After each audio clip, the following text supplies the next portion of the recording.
You can, all right, and you can let everybody in.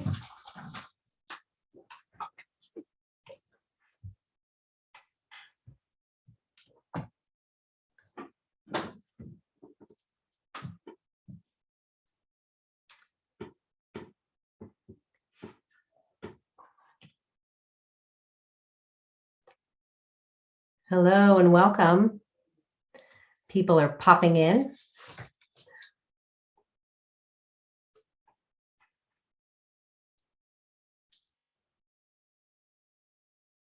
All right, we're going to dive right in. I don't know why you're not on.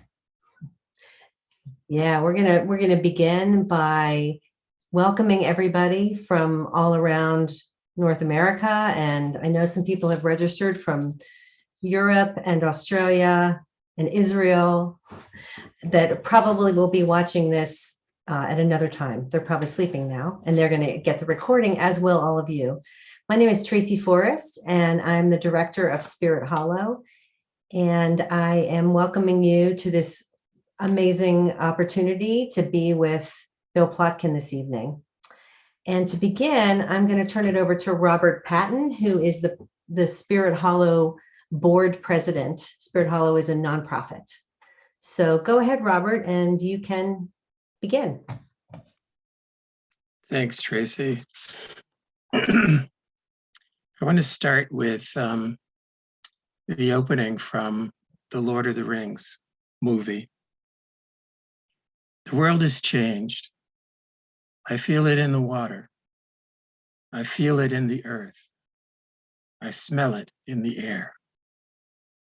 Much that was is lost, for none now live who remember it. I'm Robert Patton, the board president for Spirit Hollow, a small nonprofit retreat located on unceded Mohican land in the southern Vermont mountains. We have been doing our small part for almost 25 years to assist in rewilding humans and helping them reconnect to earth and soul. We are pleased once again to host a conversation with Bill Plotkin, psychologist, wilderness guide, and author of Soulcraft, Nature and the Human Soul, Wild Mind, and his newest book, The Journey of Soul Initiation. I began with the opening words from the mythical world of the Lord of the Rings. They seem appropriate to our topic of myth, inspiration, and mystery. Strangely to me, they echo those of our guest tonight. Quote, I believe the root cause of the crises and challenges of our time, all our current cascading environmental and cultural collapses, is a widespread failure in individual human development. This has been true for so long and in so many societies that most people today are unaware of this breakdown in the natural sequence of human maturation.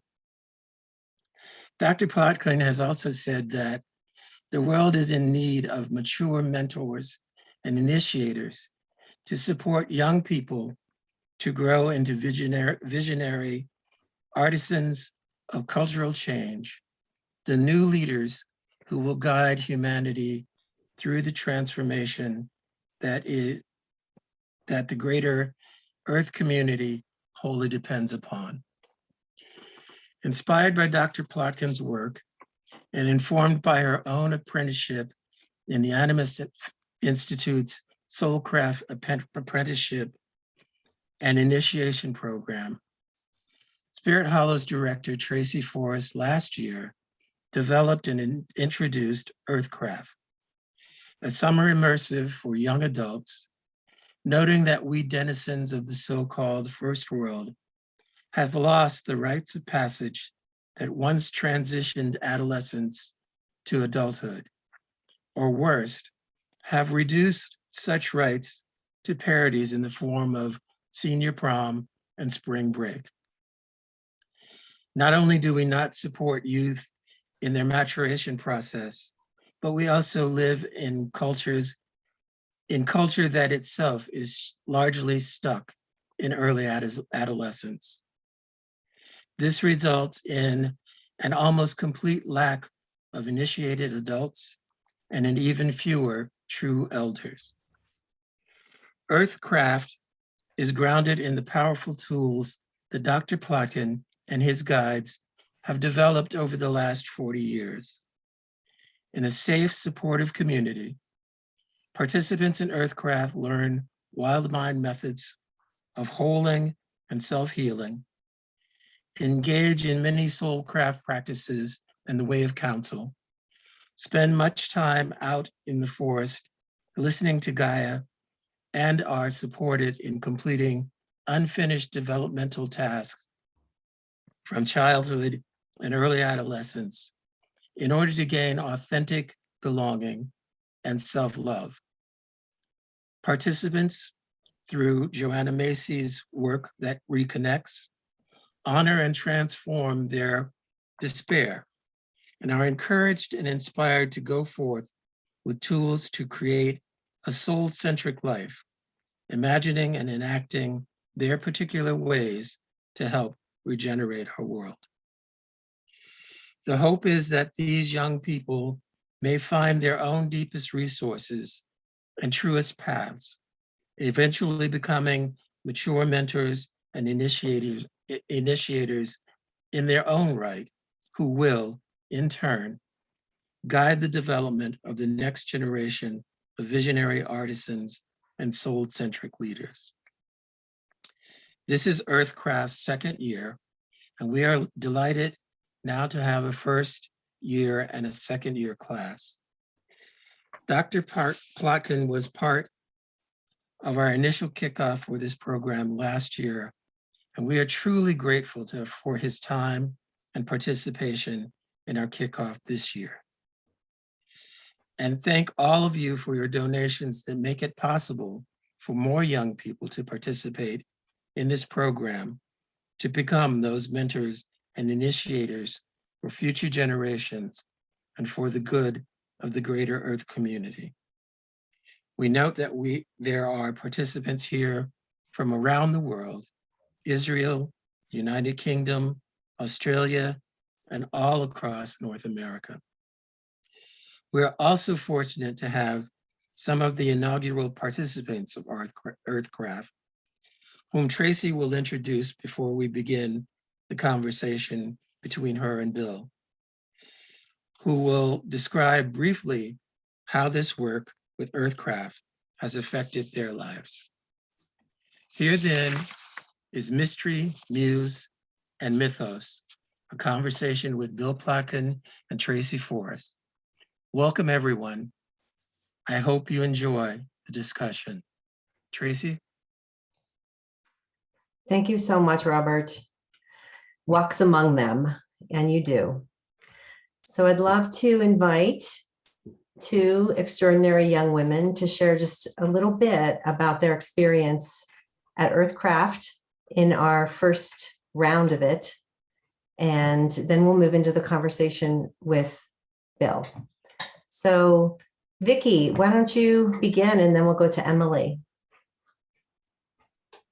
Hi guys, can you all hear me okay?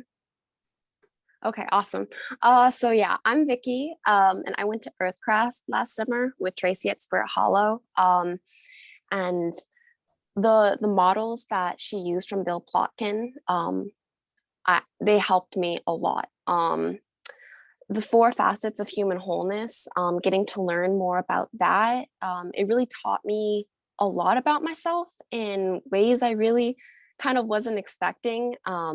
And it really helped me to like reflect on, you know, the different parts of myself, my north and south and east and west, and to realize what areas of my being I was maybe neglecting, not listening to, and you know what areas of myself that needed, you know, a little more love, and getting to work on those with Tracey at Spirit Hollow, it was really helpful. And I've never really done, you know, work like that before, so in depth.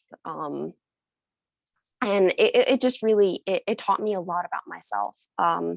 And, you know, getting to like sit together in council, or like going off on our retreats into the woods when we did our vision fast, and just, you know, kind of getting to sit with my wounded child, or, you know, whatever parts of myself that were coming up. It really just taught me a brand new way to engage with my being, and has helped me, you know, kind of view myself as a whole, and to love all of it, and to hear all of it, and to, yeah, I guess just keep a track of what I'm lacking, or, yeah, I guess. Sorry, I'm ranting a little bit, but it was really such an amazing experience. Yeah. Thanks, Vicky. And Vicky's going to return this summer for a second round. Yes, I definitely will be. Great. And then I just want to hear from Emily. Hi everyone. I also went to Earthcraft last summer, and it was a priceless experience. I just, you know, I'm still young, and I feel like I'm very much in the beginning of my spiritual journey, and having models and guides that are as incredible as what was given to me there is just like it's such a gift, and I feel so like blessed and lucky to have experienced it. I think two of my favorite things from Earthcraft was working with my NGA and my sub-personalities. I think doing work on my sub-personalities helped me understand on a deeper level why I am the way I am, and why I behave in certain ways, or why I react in certain ways, or why I express myself in certain ways. And being able to work with my personality really helped me to, you know, kind of like pinpoint I guess like the source of what was happening inside of me, and just understanding better why I coped in certain ways. And then working with my NGA was also really incredible for me, because when we were at Earthcraft, we did a shamanic journey. And in that journey, I met my NGA. And even though it was probably less than a 30-minute, like an hour-long experience that happened a year ago, it still sticks with me. I call on my NGA all the time when I need support, and when I feel like I need some healing. My NGA has just been a really awesome guide for me, and a lot of the models and tools that and workshops and experiences that we had during Earthcraft, it really was a gift, and I feel so appreciative to have experienced it. Yay. Thank you so much. So the NGA is the Nurturing Generative Adult, for those of you who wondered what that was. And that is in the north of Bill's model of the 4 facets of human wholeness in his Wild Mind wheel map. And so I'm just going to introduce you all to my amazing teacher, who's inspired and pretty much set my life on a, well, it dissolved my life a little bit, and then has helped me to shift and change and shapeshift into who I'm becoming, which is somebody who is much more than ever in service to the Earth community, and in particular to the young ones. So without saying much more, I'd like to welcome Bill Plotkin here to this conversation. Impossible Dreamer, Cocoon Weaver, welcome. Yeah, thank you, Tracy. Great to be here with you. I'm so excited about your Earthcraft program this summer. Great to be here. Yeah. Yeah. So having heard a little bit from these two young adults who are being affected by their nurturing generative adults and their four facets of wholeness and working with their subpersonalities, when you drop into your deepest self and hear the muse, what are they saying to our young ones? And not just these two, but those who are coming up in this coming of age in this time of great crises and hopefully great opportunities as we move through this great unraveling and into the great turning. What would you offer to them? Yeah, thanks. That'd be a good place to start. First, I want to thank Emily and Vicky for speaking so beautifully and eloquently about your experience. Appreciate that. So the Muse the other day gave me kind of an angle on our work that I never quite used before. So maybe I'll be able to express this and maybe it'll be useful. But the Muse said something like, it's all about belonging. So it's something like this, that I guess we could say something like, I might say that what makes life rich and fulfilling is has to do with the way we belong to the world and to the extent we belong and the ways in which we belong. And so the Muse said, well, you can frame the work we do at Animus in terms of 4 kinds of belonging. Okay, so here comes 4 kinds. The first one that probably most people think in terms of, and is certainly most relevant to young people, is social belonging. It's foundational that we all have this longing to be some part of some kind of group, social circle, clan, family, maybe movements and so on. It's just foundational to being human and being alive, and really not just human. All creatures have this need and desire and ability to belong. And but it's for humans, it seems like it's getting harder and harder, more and more difficult to feel a really deep sense of belonging. And all kinds of problems, social, psychological, economic, political, et cetera, stem from a lack of a really deep sense of even just social belonging. And there's 2 aspects of belonging that I want to emphasize here. And one is, we could call it social acceptance, that you don't have none of us have a deep feeling of belonging unless we've got some friends and family and so forth, teachers, and who are glad to see us and treat us as if we're one of them, we belong with them,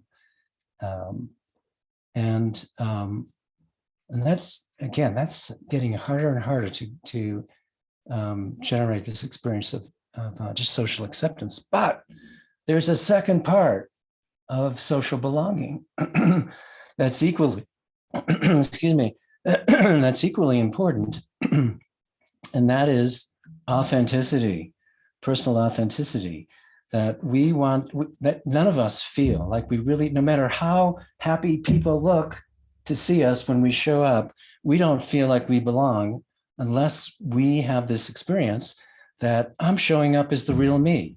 If you're accepting me and I know I'm a fraud, I don't feel like I belong. I think I just have the feeling like I pulled one over, excuse me, over on you. So this sense of personal authenticity is a central piece of social belonging, and that's gotten even harder than social acceptance because we've, as a culture, let's just say Western culture, we've lost a lot of the basic capacities that allow us to discover who we actually are, even on a social level, and to express that and to embody that. And so some of the work that we do at Animus and that you do there at Earthcraft and other programs you were just speaking of is various practices that help us discover more about who we really are. So the 4 facets of wholeness are ways of looking at innate capacities that everybody's born with that our contemporary culture doesn't help us develop them to any degree, especially 2 of them, 2 of those 4 facets. And then I think you were calling them subpersonalities, which of course I use that term too.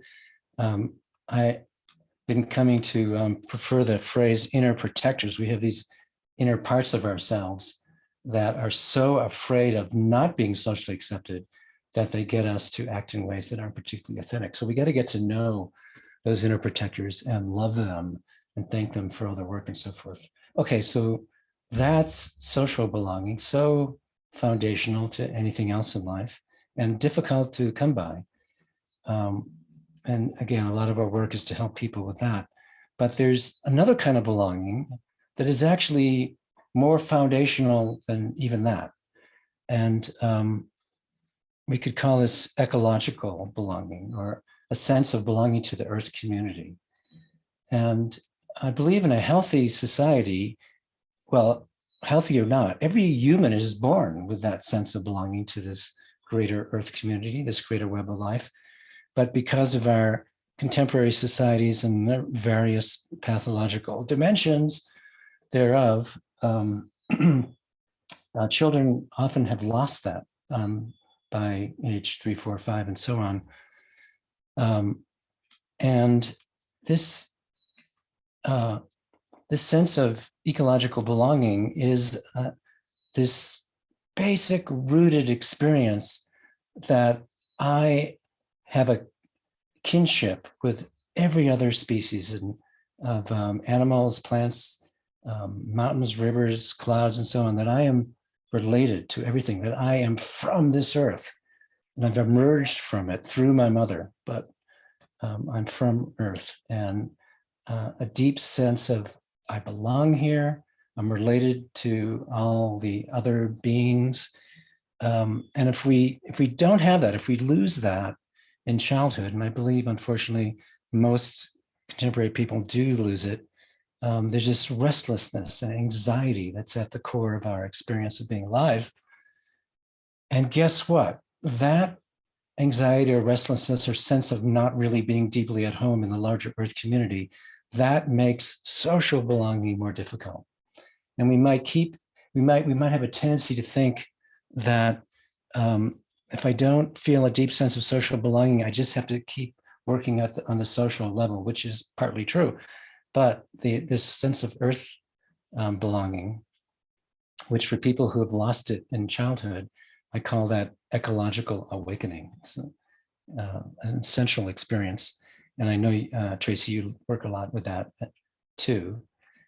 Okay, so there's a third level of belonging that is built on the foundation of both ecological belonging and social belonging. And this has to do with the primary work we do at Animus Valley Institute. And you could call it soul belonging, S-O-U-L. It's a deeper, more mystical experience of belonging both to the Earth community and to the social community. And what it is, briefly, probably everybody listening knows this pretty well already, but what I mean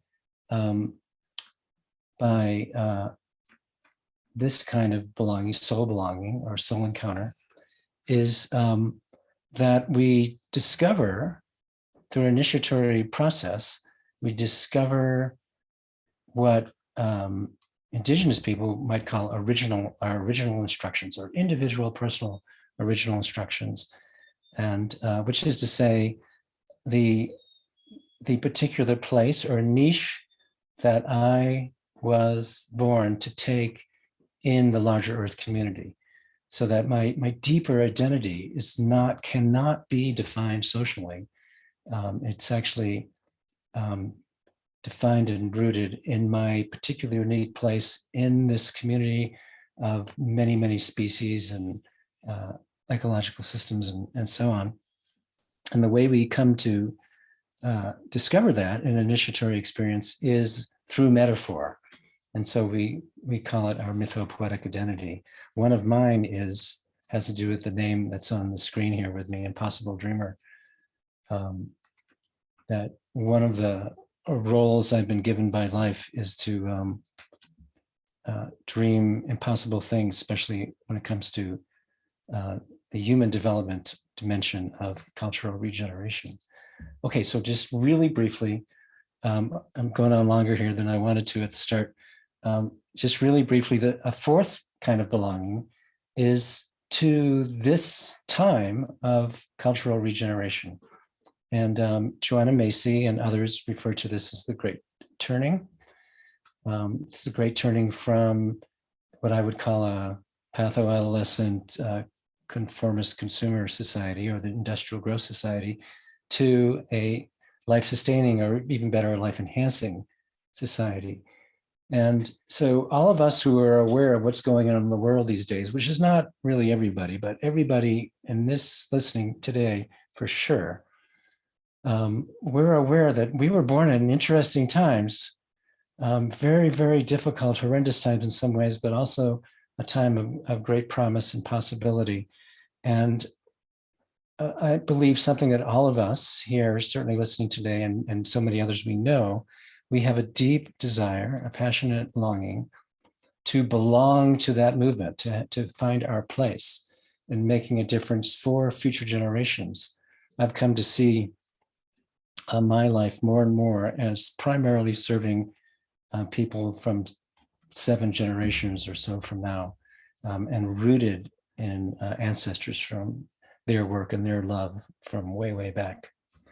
So, okay, there it is. That's what the Muse whispered, but I did a much more long-winded version of what she did. But these 4 kinds of belonging we all long for. I love that. I've never heard you say that in that way. So the Muse definitely. Maybe you want to say a little bit. What is the Muse? You know, that's a term that is used in Animus. And I think we all have a sense of what the Muse is for us, but maybe you could just kind of describe what the Muse does for us and how that one guides us, or what they whisper to us, and how can we get in touch with that? Yeah, okay. The Muse is essentially our deep imagination. It's that creative part of us that my conscious self, my ego, is not in control of at all. But my ego, can learn to access what he, she, they have to say. And so for me, it's a she, and she is tuned into the deeper currents. Her element, you might say, is the darkness, which is simply the unknown. I don't mean anything like bad or evil, but she's the fruitful darkness. She's in touch with that fruitful darkness. And when anybody is involved with a truly creative project, most all of us would say, I didn't make this stuff up. It just came through me and I just took notes. And there's this creative current or flow that shows up at sometimes, and sometimes it doesn't. It can be really painful when, you have, like, a writer has writer's block and so on. So the Muse is that facet of wholeness that I associate with the West of the cardinal directions. And that's one facet of wholeness, the Muse, that is most suppressed in the contemporary world. That you could say that our contemporary conformist consumer society wouldn't even be possible if it wasn't for such a widespread suppression of our deep creativity. And it's our deepest longings for life come from there. Carl Jung, everybody knows who he is, the depth psychologist, in some ways the first depth psychologist, if you don't count Freud. His Muse was such an important part of his psyche and of his life that his word translated into English for his muse was soul. That's what Carl Jung meant by S-O-U-L. He meant his, what he would also call his anima, the inner feminine part of himself. That was his muse. So yeah, that's what but I should add one last thing. The muse has various faces, you might say, or dimensions. And one of them is that she is the guide to soul. She's our inner guide, bringing us to the depths when we are psychologically prepared for that journey. Right. And Carl Jung translated it as soul, and you have a much different, your own unique definition of what soul is, that is really about having an ecological place in Earth. So maybe this would be a good time to talk about that. I know, Yeah. I'm just kind of following your thread and then going there. So Yeah, all right. Yeah, I wrestled with this word soul for a long time, being a psychologist in training.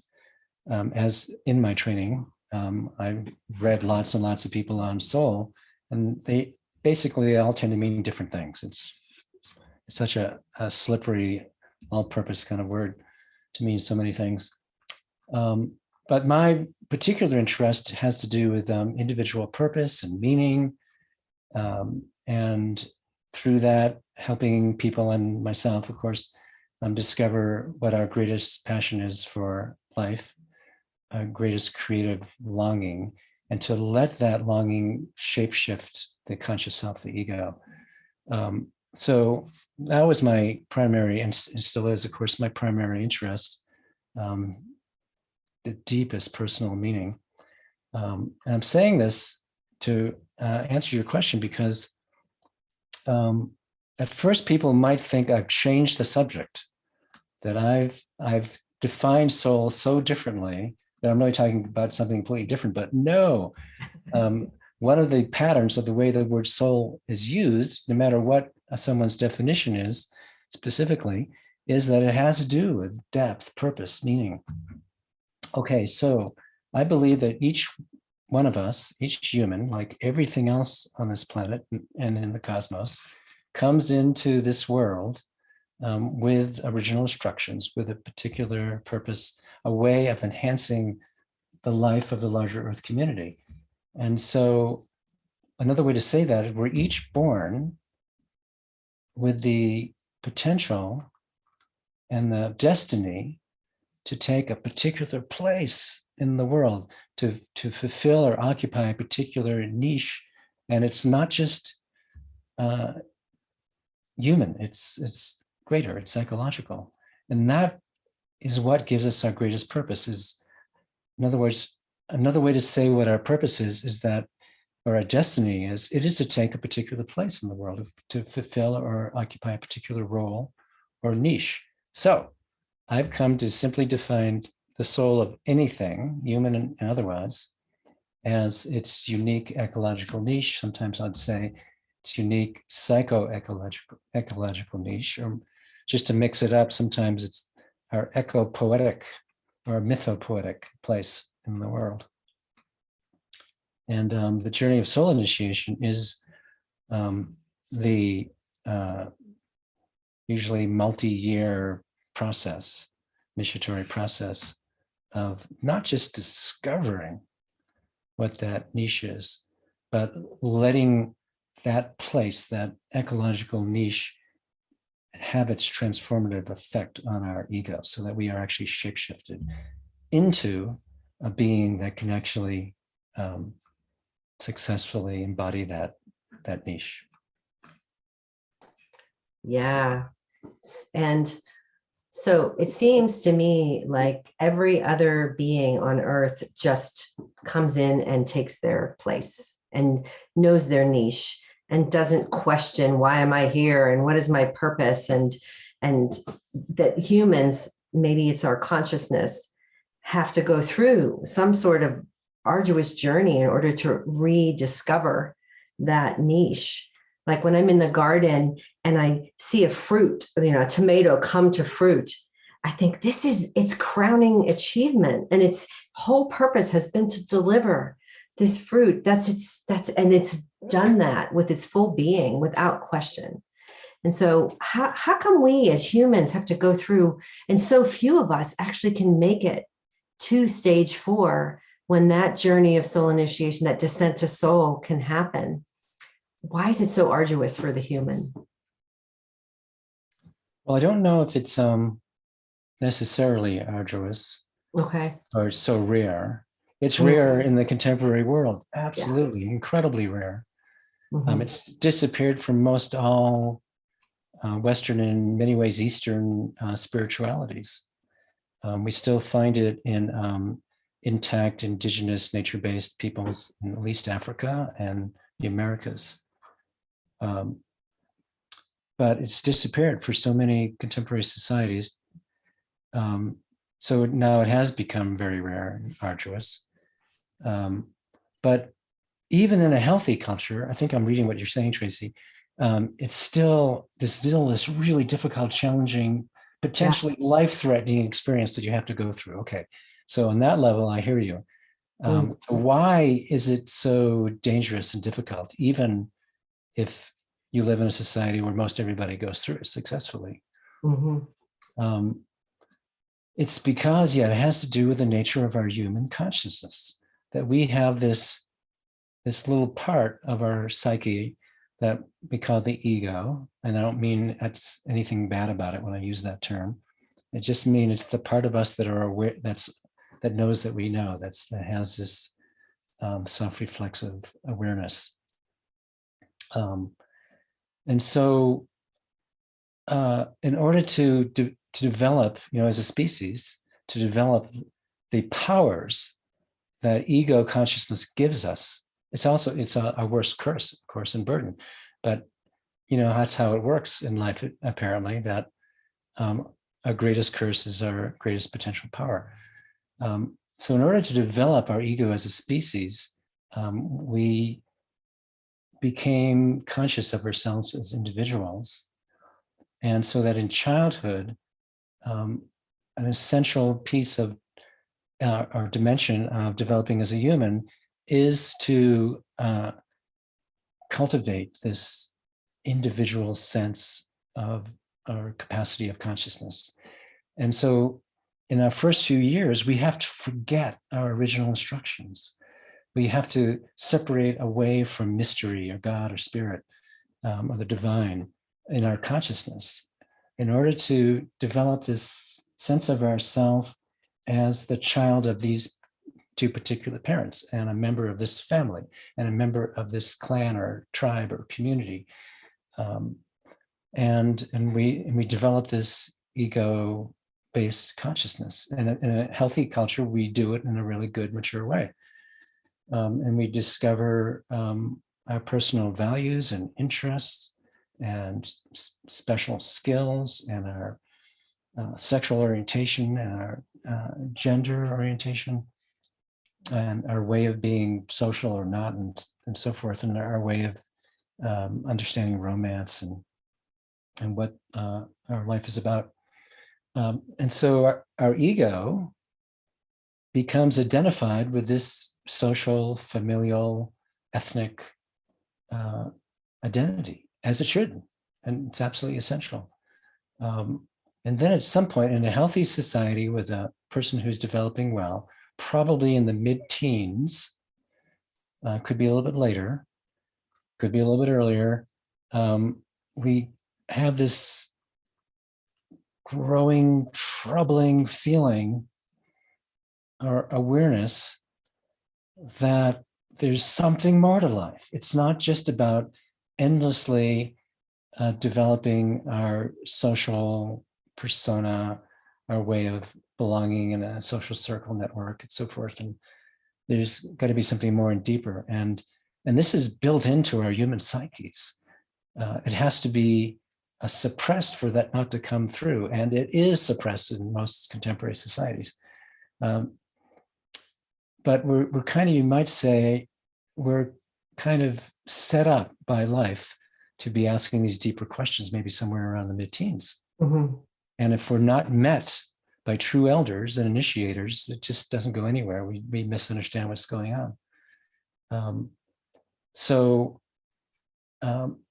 And then when the initiatory process starts, we have to separate ourselves from that initial identity, which, by the way, the initiatory process only starts for people who've been successful enough with their early adolescent, their social development. It doesn't work for people who are never achieved a sense of authentic social belonging. And so to separate ourselves from something that works so well, that's really, really, really difficult. Mhm. And some indigenous societies who go through something like this initiatory process, their own version of it, which, by the way, we have not copied any of them. We're discovering our own Western way to do it. And for example, if you read Malidoma Some's account of his people, the Dagara of West Africa, he says, he speaks, of course, only of the boys' initiations, that a certain number of the boys don't physically survive. The initiatory process can be so arduous and challenging that it can be life-threatening. That's true for contemporary initiation journeys, but at Animas Valley Institute, given that we live in a litigious society, we're not going to stay in business if we have people die during initiatory processes. So we can't use as powerful of practices that we might have otherwise, because we're not going to risk anybody's lives. But it's still psychologically and socially and economically, the initiatory process that we use, potentially devastating for an eventually good outcome. Right. And I think I've heard you say that probably 80 to 90% of people in Western cultures are stuck in the psychological stage of early adolescence.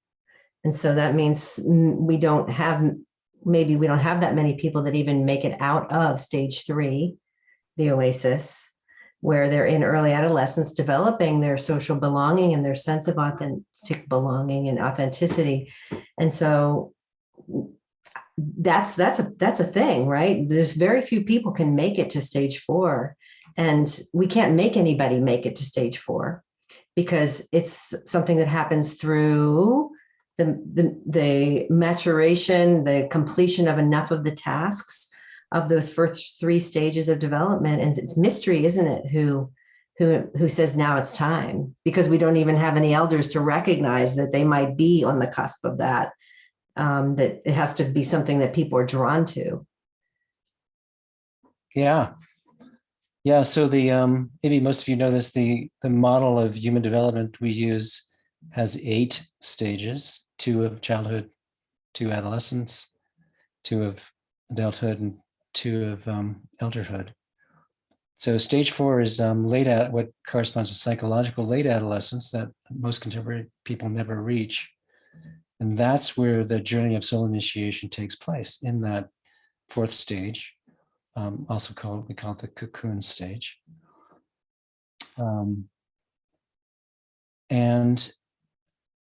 So on the one hand, most contemporary people never reach that stage. But here's the good news, is that it's not that hard to reach if you have people who understand what it is as guides in your life and supporting you to do the work to get there. It really isn't that hard. The fact that so few people reach that stage is mainly a result of a society that does virtually everything you could imagine to suppress it, to suppress the kind of human development that get us there. But it's nothing really mystical, the kinds of things we need to do to get there. It's really very basic. It's not stuff we invented at Animas Valley Institute. We just you might say, have channeled some maps and models that help us understand what the territory is, but the kind of practices we use, you can find in many, many places, including in Western society. Here's one thing that might help people understand something.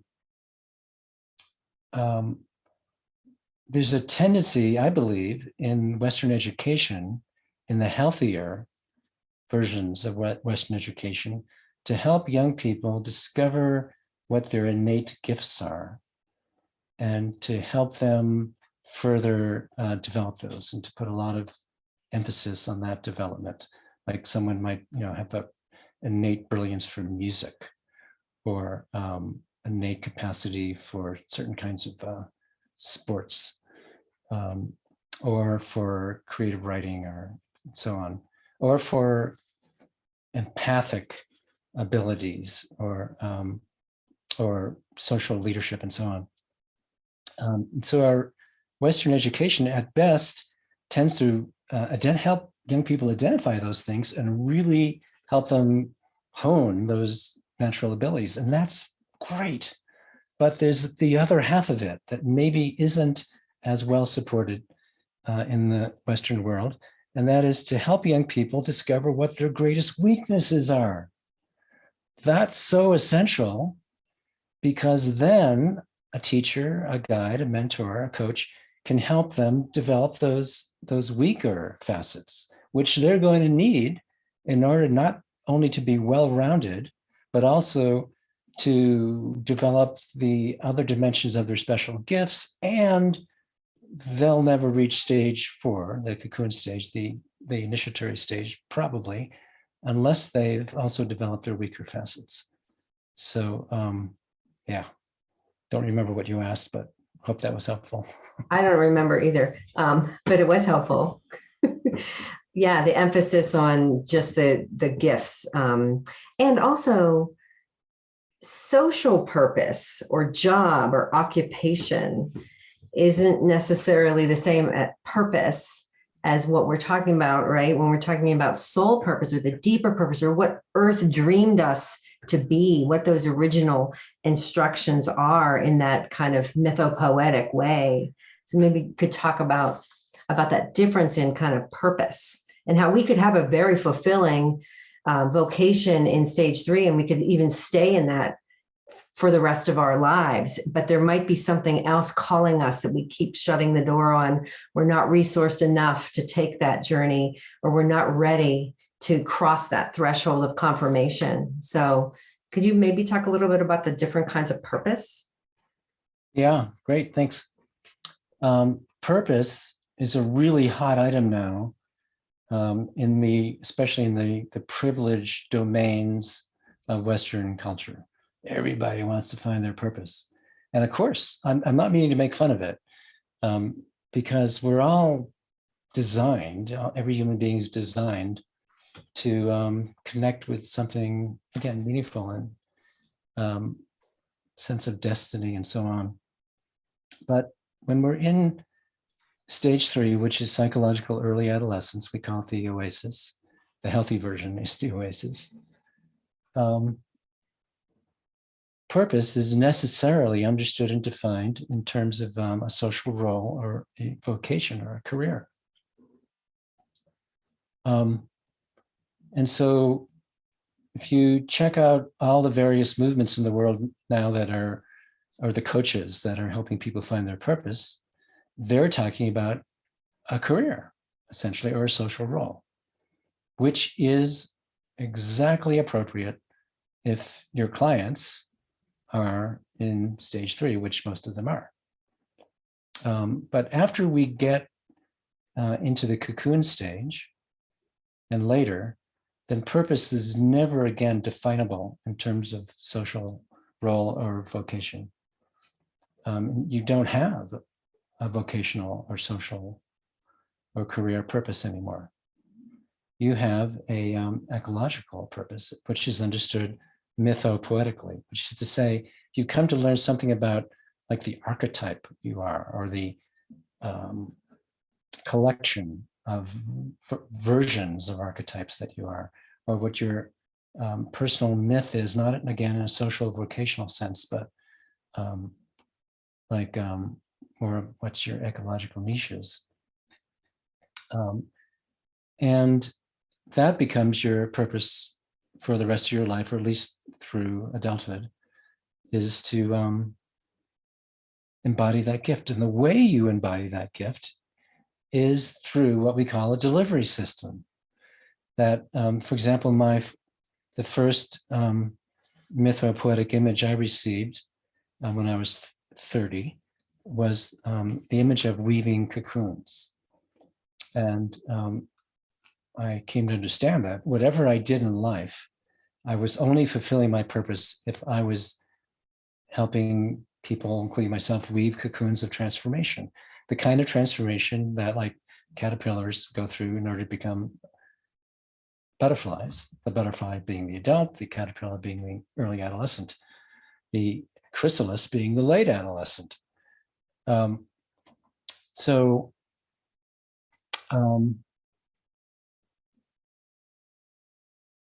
Let's see, did I lose my thread? Where was I going? Oh, not really. You were talking about the deeper purpose and the mythopoetic image that helps us not do a job, but present a whole delivery system or many delivery systems that are not about, I'm an author, I'm a vision quest guide, I'm a teacher, I'm a whatever, I'm a cocoon weaver. And that is kind of where you're going, maybe? Yeah. So after Soul Encounter, which is a glimpse of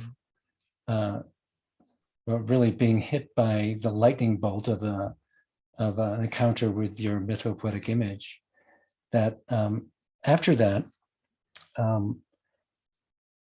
and after you move into early adulthood, which that passage called soul initiation, then for most people, you need to develop or choose a career or a discipline, a delivery system.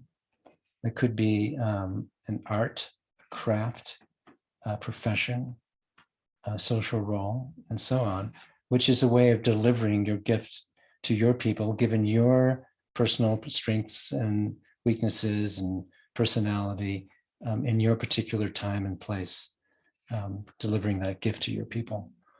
And that could look like, so for example, you could say that if you're looking at my life from kind of a social level, you could say, my life purpose is to guide soulcraft programs or to write, be an author. But that isn't my purpose at all. Right. It's to weave cocoons. And those, being a psychologist, for example, is one of the delivery systems I've used. Yeah. And Soul Encounter is a unique part of the journey of soul initiation, the descent to soul.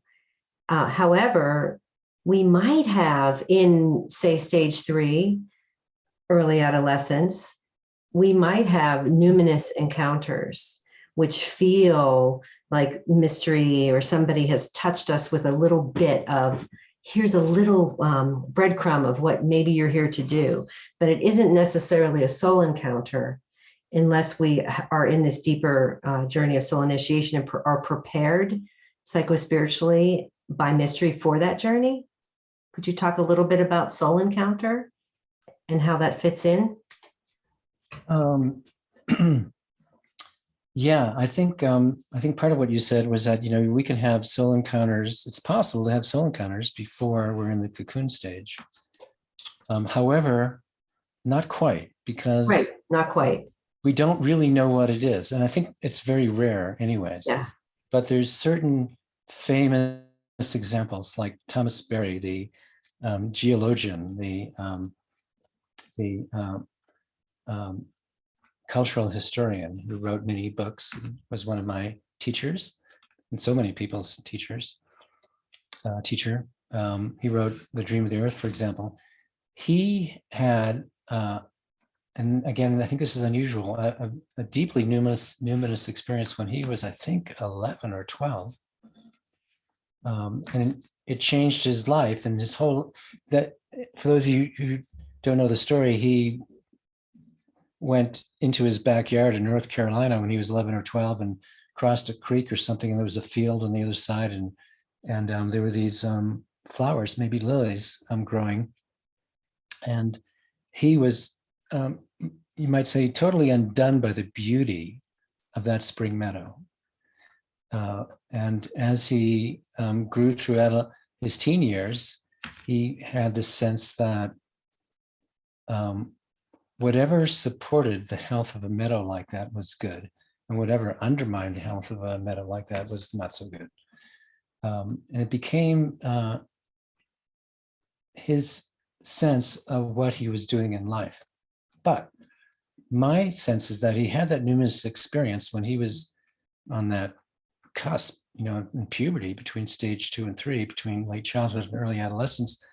But in a sense, it didn't really become a soul encounter until he was older, because when he was younger, I think he said that he had basically two choices: enlist in the army or go to the seminary. So he went to the seminary. But as he developed through stage 4, then that experience at age 11 or 12 became the soul encounter. But you were asking maybe more generally about soul encounter. What I mean by it's an experience. Right. And it's like a lightning strike often. Totally. That's one way you know. What was that? And I don't want it. And that makes no sense. And how can I figure it out? And I can't figure out what that means right away. And it's an image often, right? Or a metaphor, or a dream, or a speaking bush, or something coming out of the bottom of the canyon and offering you a gift or a message, those kinds of experiences, right? Yeah, it can take all kinds of forms. It can come through a dream. It can come through a waking vision that comes out of nowhere. It can be an encounter with some enfleshed other being. Like my first one was an encounter with both a spruce tree and a yellow butterfly. And for some people, it's an insight about the pattern your life makes on some really deep level, that you're at a moment in your life, it's be in the cocoon stage, where everything suddenly makes sense and you understand this deeper pattern that's couched metaphorically or mythopoetically. And so it can take quite a number of forms, but invariably when it happens, it's like life has pulled a rug out from underneath you, and the old story that you've been living doesn't make any sense at all. And there's a sense that what you've been burdened, or what you've been given to bring to the world, is a burden that's way too big for you. You could never actually do it. You start hoping that soul or mystery really meant this vision for somebody else, and it just got the wrong address. And I hope it's not mine, because I couldn't possibly do that. So it's that kind of, it's a sense that your life has been destroyed or violated, and in some ways you have to start over, because not only is it a different identity, but it's a different category of identity.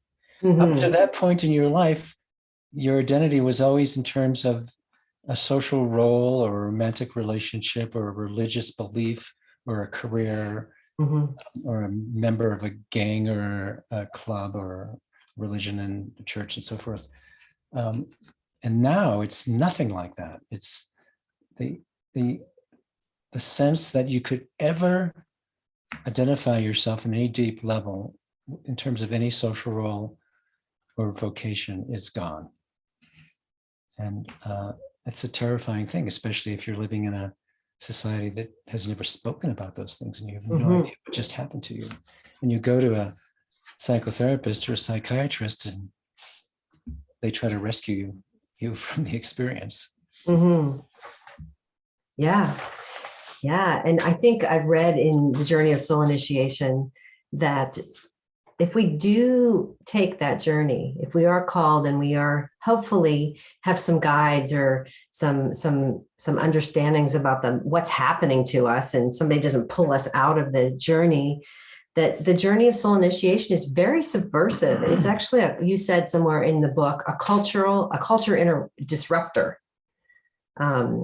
So would you say that the dominant culture is not only actively suppressing the South facet and the West facet of our wholeness because they really rock the patriarchy, or they really rock the dominator culture? What if we have a lot of people going on the journey of soul initiation? Wow, what's that going to do to the culture? I mean, it's just, what do you think about that? Yeah. Yeah. First, you don't even have to be in stage 4 to be a cultural disruptor. Mm-hmm. There's all kinds of beautiful movements around the world that if you're a healthy stage 3 person, you want to change this culture because it's a death-dealing culture. Yeah. So there's lots of groups that a person can join to help in the project of cultural disruption. But when you've gone through the journey of soul initiation, you essentially have discovered what you were born to do in this life. And everybody, like every species, a member of any species, every human is born to provide a gift to the world, the more than human world, not just the human world, to provide a gift that is life enhancing. That's the way life works. Everything, every species is not only that's still around, it is not extinct, it's not only life sustaining, it's life enhancing. And that's how life evolves, is everything helps everything else to evolve.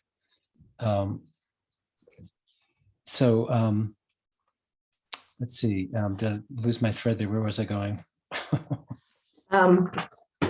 Well, I think we're talking about cultural interruption and disruption.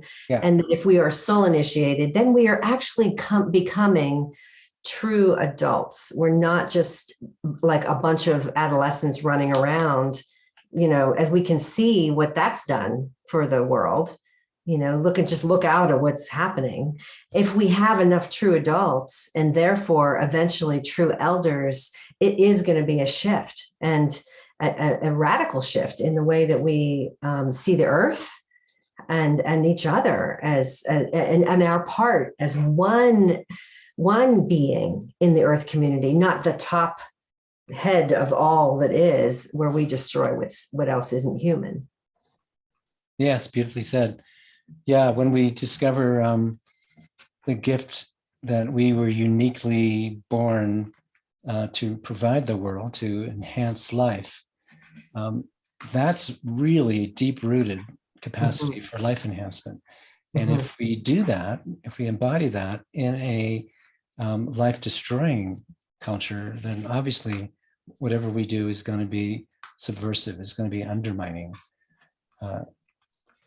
of a life-destroying culture without our having decided to do that or not. And this is one way to understand why the ceremonies and practices of soul initiation have disappeared from cultures hundreds, actually in many cases, most cases, thousands and thousands of years ago, because you can't have an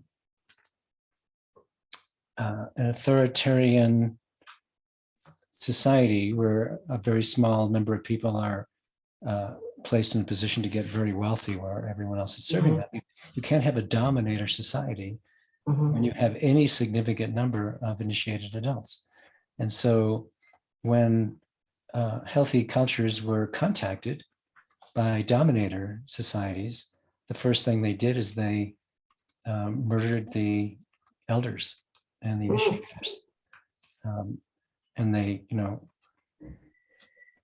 forbade the children of the conquered people to speak their own language and to have their own ceremonies in order to do whatever is necessary to make sure no one grows up. Yeah.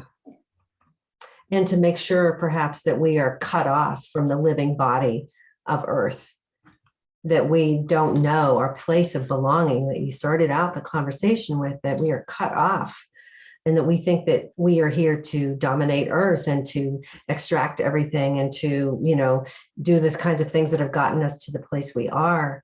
And I also feel like circling back around to that belonging, even that belonging that would happen in the first two stages of feeling like I am an Earth creature. I am, I am one of, little kids want to go around and lift little things up and look underneath and say hello to them. I have this beautiful memory of my own little daughter at 3 in the spring, the trout lilies coming out and her dancing around saying, hello, trout lilies, welcome, trout lilies. And that's the kind of thing that we've been disconnected from and cut off from. And so that ecological awakening, the eco awakening that you speak about, that many people have lost, that is, I think I've heard you say that that's more important even than the journey of soul initiation at this particular juncture in this crisis time. Is that accurate? Yeah. Well, I believe that's true. That ecological awakening is it's foundational to a later initiatory journey. And if we just had, see, one way to understand ecological awakening is it's a passage, a life passage that moves someone from an egocentric early adolescence to an ecocentric, a healthy early adolescence.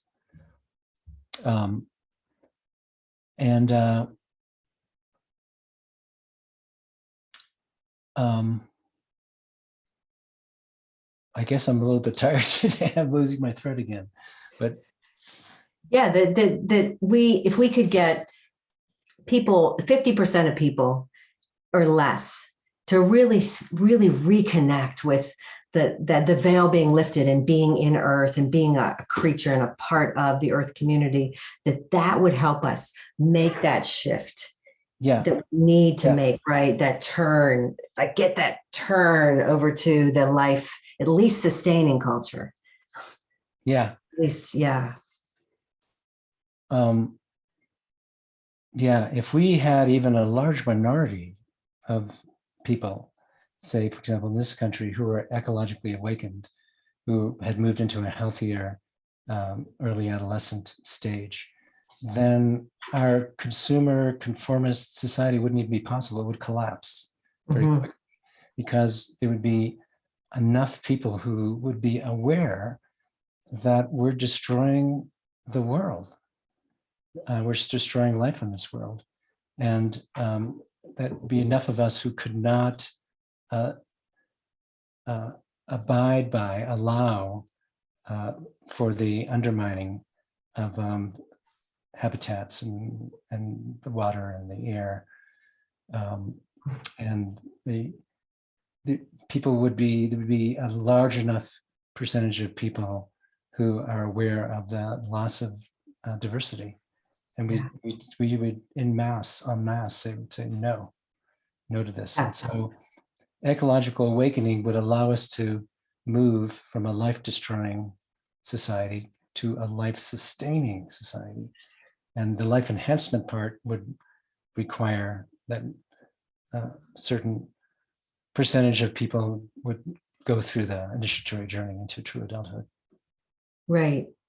So that right now, I think I've heard you say that we need bridges now between the life-destroying culture, the life-sustaining, and like we can't just jump from where we are, boom, over here. Now we're in this life-enhancing world. That we need these bridges that initiated adults are starting to create. And you talk about visionary ecologies, I think is the word you use. And I'm just curious, and you talk about mystery schools. And these are, I feel like, ways of seeding toward where we want to go. Maybe you could just speak about that for a minute. Yeah, it's a very exciting, for me, possibility that notion of vision ecologies. It's the idea that when you have a bunch of people who have gone through the initiatory journey and have entered true adulthood, then each true adult, which one of the phrases I used, I think maybe Robert used earlier, is visionary artisans of cultural evolution, which is to say, we've found the gift that we were born to give to the world, and our psyche has been profoundly transformed by that experience. And so we're starting this really deeply creative project through one or more delivery systems. But what happens is that the true adults start collaborating together on projects, because you can have that much more of a powerful creative outcome in your life if you have, in most cases, if you have partners, colleagues. And so people whose mythopoetic identities have some resonance with one another start to work together. And it's that kind of thing that transforms a society organically. That I've come to believe that it's not actually possible to sit down with the most mature minds and hearts that you could hope for, and with the strategic minds, create a truly mature, healthy, soul-centered community or culture. You can't do that. Cultures are something that grow organically. I mean, even the word culture implies that it's something organic and that it grows. And so the way to grow a healthy culture is to support human development so that people eventually become psychologically prepared for the journey of soul initiation, go through it, find their greatest gift, mythopoetically understood, to offer the world, and to interact with other true adults and elders. And over a number of generations, the society begins to shift from, in our case, from a egocentric dominator culture to, with a good deal of luck, and focus, into a partnership,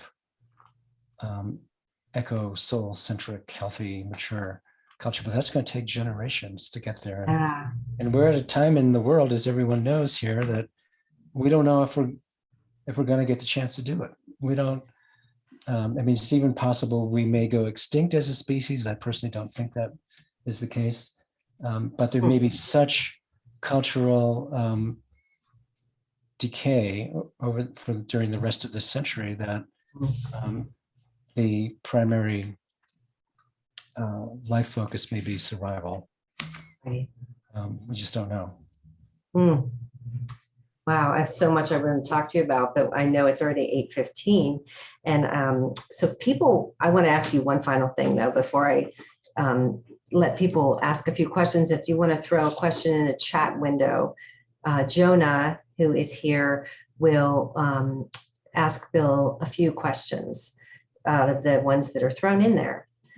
But Weaver, Impossible Dreamer, this is my kind of question for you, is how is mystery working you now in these days, ever since the publication of this book last year? You know, you've been doing this work for over 40 years. And in some ways, it appears that this book and this work is kind of the crowning of your life's work. I mean, maybe there's more coming, of course. This is it feels like a crowning moment. And I'm wondering if when you published that book, would you say you stepped across a threshold, a new passage, or is it something else that's happening for you? And how is your center of gravity shifting as you're moving into your older years? Yeah, you got several hours for that answer. Right, I know, right? That's a big one.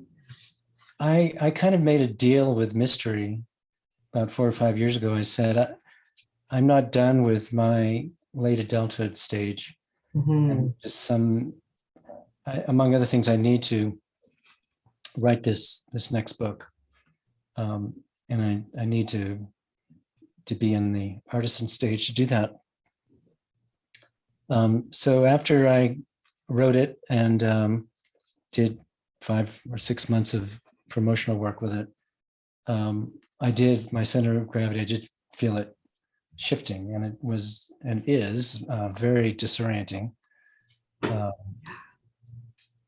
because there's this sense that just feeling torn away from that life, my delivery systems, that it's not, my life isn't primarily about that anymore. And so my awareness and my heart have been shifting to this question I think I alluded to before, which is, what can I do for the future generations? Which is to say, how can I support the soul of the earth community?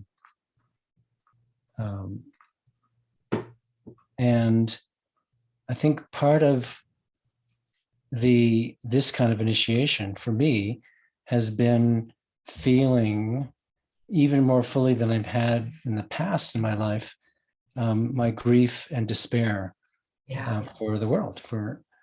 I spent most of August and September grieving wildly every day. And as Joanna Macy has been saying for so many decades, in order to reach our deepest levels of empowerment, we have to embrace our grief and our despair. It's not either or, it's both. But that felt like a really big initiation, and getting COVID at the same time was very helpful. As far as I know, my symptoms were very minor, but with too much of a story to explain why that was, I'm not even sure about that. But so yeah, I'm still coming through that passage where the shift is from a further development of my delivery systems to what is something like, my longing is to give everything I have away so I have nothing left before I die. That becomes the deeper longing now. And you've given so much and continue to those who are touched by this work, and just so grateful for what you've brought to this ailing world and this magical world. And it's go ahead. Thank you so much for saying that. Whenever anybody says that to me, I always quickly add, it's not like I was suffering or sacrificing. That the work I've done has been a source of endless joy, and I just feel like the luckiest person in the world. And I think all initiated adults would say the same thing. It's never a sacrifice. It's always a great blessing. Thank you for saying that. So, Jonah, are there any questions that we could offer to Bill? Yeah, and then just another invite, if you do have a question, pop it in the chat. So this one from Nancy Grace, can you say a few words about the importance of nighttime dreams at this particular time, and what you're seeing coming through dreams recently that relates to the changes we need to make on behalf of life?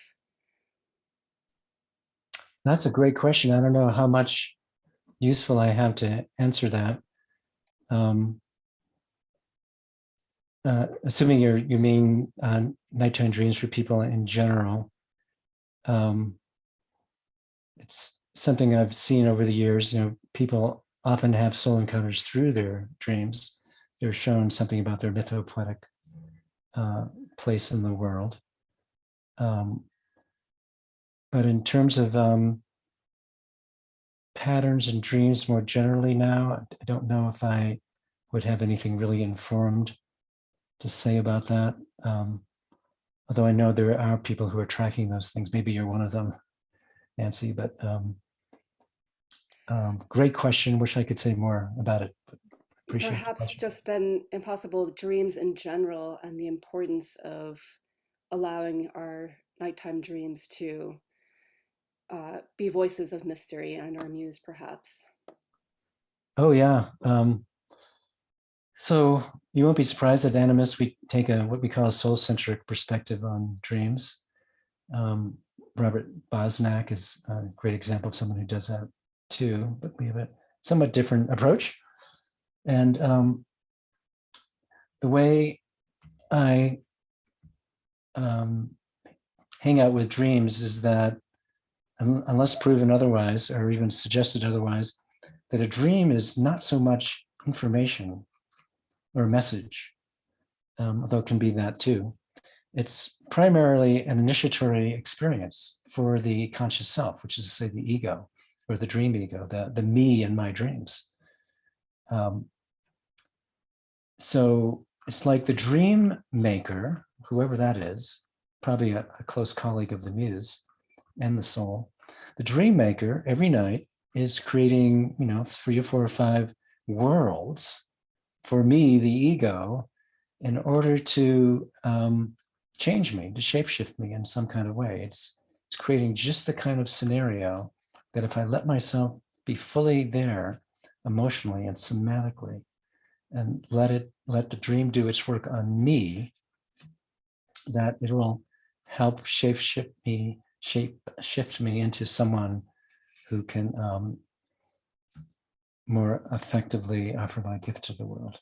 So in short, I see dreams as initiatory experiences.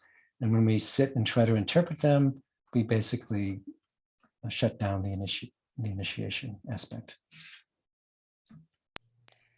Yeah, dreams are super powerful. So I'll make up my own question because there's no more in the chat. You mentioned muse and the mythopoetic identity, but how would you describe mystery? Like, what is mystery? Yeah, boy, what simple little questions. Well, mystery is my preferred word. Many of the people also prefer it to the divine or spirit. But what is this mystery? Some people, like my partner Janine Marie Haugen, she likes to think of mystery as the great vast imagination that has been spinning this story we call the universe story from the beginning. That might have been 13 or so billion years ago or not. That there's this, it's like this great, it's like the original artist, the big artist that is weaving and telling the big story and all the individual stories, including our own individual stories that are part. So that great evolutionary imagination, that's how I think of mystery. Super yum. So Carolyn Griffith is asking, is eco-awakening something that can be ongoing, perhaps a spiritual path in and of itself? Yeah, great question. I think that's true. I think I would say it's something like that eco-awakening is kind of a beginning, but remember, it's really a reclaiming of something lost that we were born with. That sense of feeling like we're related to everything, which is you watch little kids playing. It's, as Tracey was saying, it's obvious. So eco-awakening is a reclaiming. It's getting us kind of back on the track of being a human animal that we were shoved off of. But it really is a beginning that after eco-awakening, we begin again to experience the world as animate. Everything is alive, everything is breathing, everything speaks in its own way. And that's a journey that just keeps, or at least can keep unfolding. we can get to deeper and deeper levels of the mystery of our kinship and our capacity to communicate with the others. And so it doesn't, whatever starts with echo awakening doesn't have to end at any point. We just keep merging deeper and deeper into this web of multiple, diverse, magical species and habitats and ecosystems. Mm-hmm. Awesome. So Debbie is asking, is the source of imagery in shamanic journeys or deep imagination the same as nighttime dreams? Probably from the same source, from the Muse, the deep imagination. As I say that, I would want to say the Muse and the Dream Maker are very close colleagues, at the least. And so with the deep imagination, and what I mean by that, and I think what most people mean by it, is it's those creative images, including somatic images that well up from the depths. And that in some ways, we, the ego, we're in service to that. We're the servant.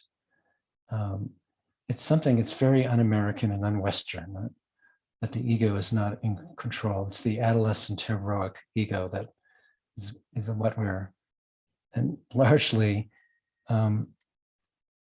growing beyond. And so that we understand ourselves, our ego self, as a servant.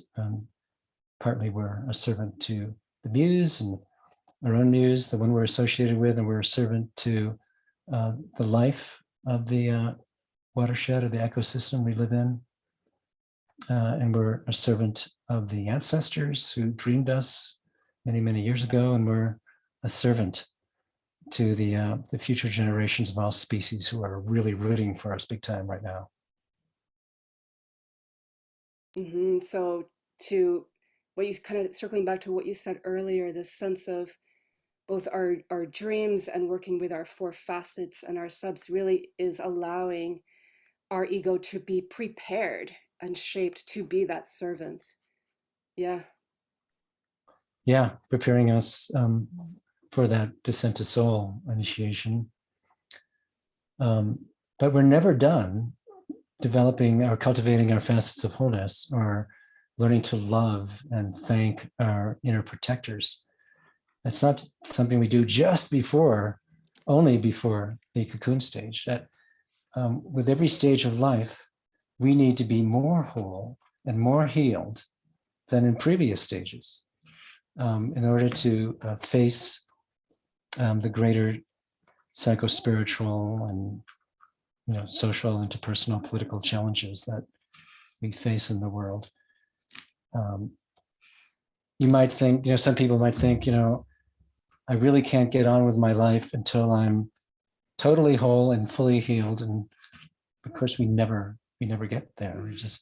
And the demands for the requirements for holding and healing are just actually go up with each stage being more challenging than the last one.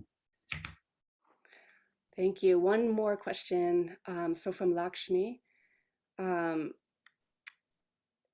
could you please clarify how ego awakening can be contextualized with the Oriental cosmic conscious experiences? Oh, great question. I started writing an article on that several years ago, and 10,000 words later, it wasn't done yet. So, but it's a really great question that apparently, I'm trying to make this short, obviously, but for some people, that cosmic consciousness experience or the transcendence experience, some people would call it, or enlightenment, it brings about ecological awakening for people. You can get to ecological awakening without transcendence, but for some people, and some spiritual teachers would say that a mature form of transcendence will enliven our experience of the of the Earth community will open our consciousness to the animacy, the animate nature of everything. And recently I heard, what's his name? I think he's a biologist, Andreas Weber, say he wants to talk about enlivenment as something more essential than enlightenment. But at any rate, it seems that the transcendent experience of oneness or non-duality is often reported in the contemporary world without any kind of eco-awakening, but sometimes they two seem to happen together. Yeah, and we're coming to an end, but I've heard you talk. No, I haven't heard you talk. I've read in Thomas Berry that he says that at the crisis point we're at the crux point we're at, that we need inscendence, the journey down, not the journey out. Although we need both to balance us as humans, I love that word of inscending, going down into our own depths and into Earth and how Earth is dreaming. So maybe you could leave us with something about that. Yeah. Thomas Berry, the marvelous, great-hearted Christian monk, who ended up saying, he's the one who coined that word inscendence. And he said, what we need now is not so much transcendence, but inscendence. We need to go down even more than we need to go up, not that you can't do both. And so he coined that term inscendence, and he meant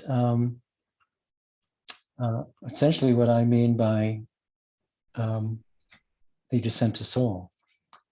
I was blessed with 3 days with Thomas when he was in his early 90s. Mm. And when he moved back to North Carolina to live near where he grew up. And it was 3 incredible days of conversation, mostly me listening. And at one point I said, Thomas, you use this word inscendence maybe only once in your books, and it's so meaningful to me. Could you tell me more about what you mean? And he looked at me a little puzzled, and it one beautiful look on his face, and he said, Bill, it's what you mean by soulcraft. And he knew what I meant, because he, one of the greatest gifts I ever got in my life is he wrote the foreword to my first book, Soulcraft. Right. Thank you. Well, it's 8:30 and I promised you 90 minutes. So I would love to, if you want to switch to gallery view and see the beautiful people who are here in the meeting, Bill, you could just take a look around at some of these faces and know that we're going to stay on for a few minutes after, Bill takes his leave. If anybody wants to ask us any questions about this Earthcraft program that we are in the midst of crafting. And so we will stay on, but just wanted to let everybody see, let Bill see who's here with our wings and our hands and our hearts. Yeah, thank you. Great to see you all. I appreciate your coming to hang out this evening. Yeah. Great to be with you. And thank you, Tracey, KeyTurner, so much for the work you're doing and for being who you are, and for bringing Earthcraft to us. Thank you. Bye. Take care. Take care. Yeah, so if anybody wants to stay on and ask any more questions, we'd be happy to answer them. And thanking you so much for coming, as the donations you made are going directly into the scholarship fund for our young adults for the Earthcraft program.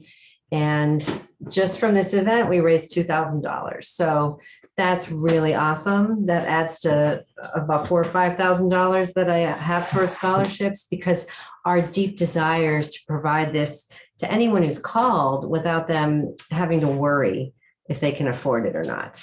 And so, our call is we need to reach the young people who will most benefit from this program and are eventually going to build out in the next few years a gap program, a longer program where young people can come and immerse for up to 10 weeks to have a true mystery school kind of experience.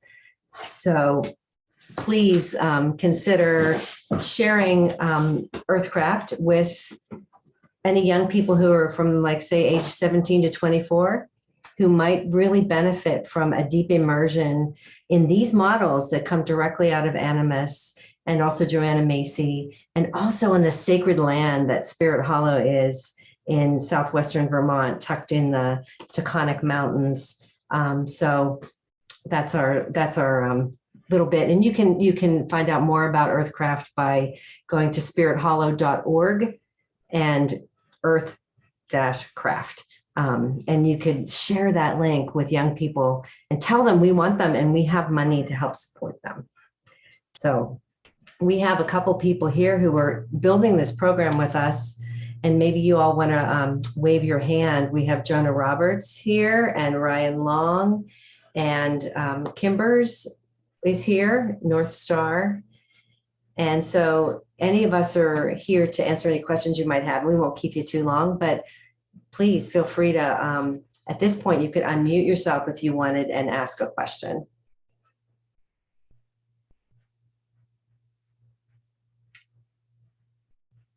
In the meantime, I'll pop on and just say that I know Emily's here, but I'm going to say the group last year, it felt like it blew these young people's minds and hearts wide open. Like it's not just talking about models and depth psychology, and we did so many magical things, like going down to the field at night and did this singing journey together where we were like one organism singing with the fireflies. Like we went out into the forest and did we do a truth? Joanna Macy's Truth mandala, yeah. Yeah, super powerful way to access our grief and fears and sorrows for the world. It's just like pops the can right off, because nowhere do people have that opportunity to really do that in a safe container. Lots of deep counsels for everyone to truly be heard in their struggles and longings. There was one young man who at the end of the week was crying, saying that this had saved his life. It was just so beautiful to see these ones just honest, pouring out of their souls. So I know Right. North Star or Ryan probably have things to add too if y'all don't have any questions. Yeah. Well, I just want to follow up. The one thing on that I found so inspiring was how powerful these tools are when given to young adults at the biologically appropriate age, that in a healthy culture, they would be having these encounters.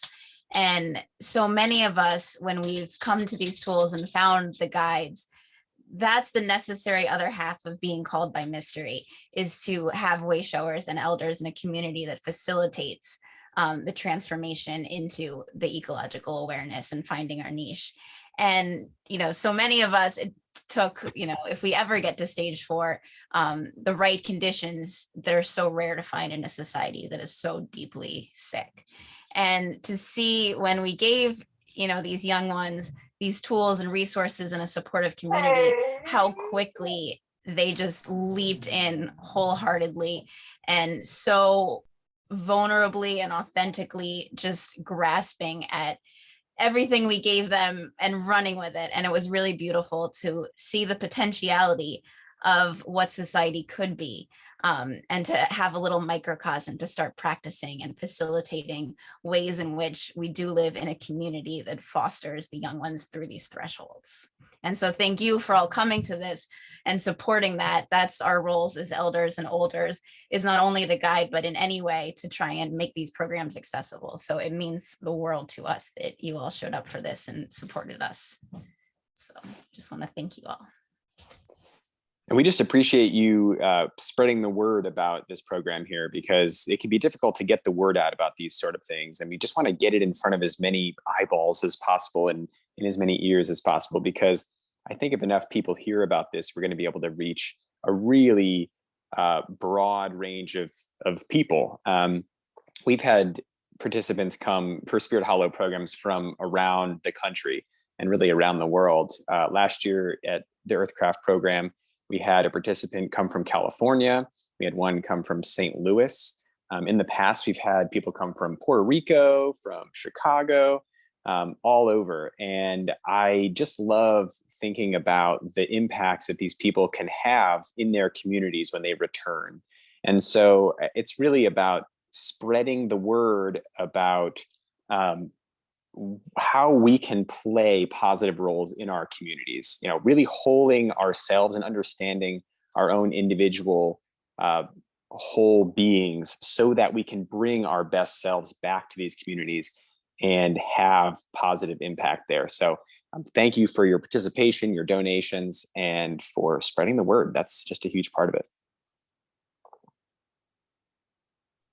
Way. Yeah, does anybody have any questions or anything you would like to share before we come in for a landing?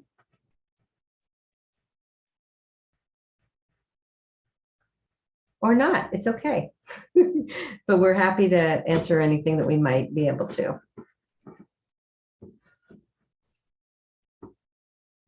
Miriam. I was just saying thank you and good night. I have to Okay. go make dinner. Yes. Okay. All right. See you soon. I'm still in See you Montana, soon. by the way. Nice to see you. Bye. Yeah. All right. Well, last call.